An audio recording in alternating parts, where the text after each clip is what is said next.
Uganda, the other day I told you, has the source of the longest river, has the sweetest pineapples, has the best weather. Uganda is the primate capital of the world.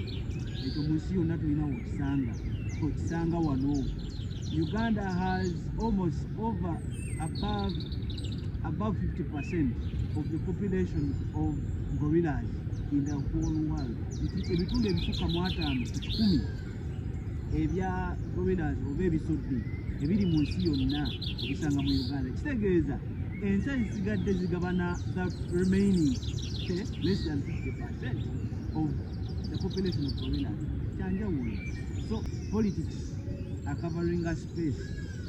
So nekireetera okubanga ensi tetutegeera, and Uganda is branded as a nature-based country. Kyamu our culture esuuliddwa ettali teri agyogerako.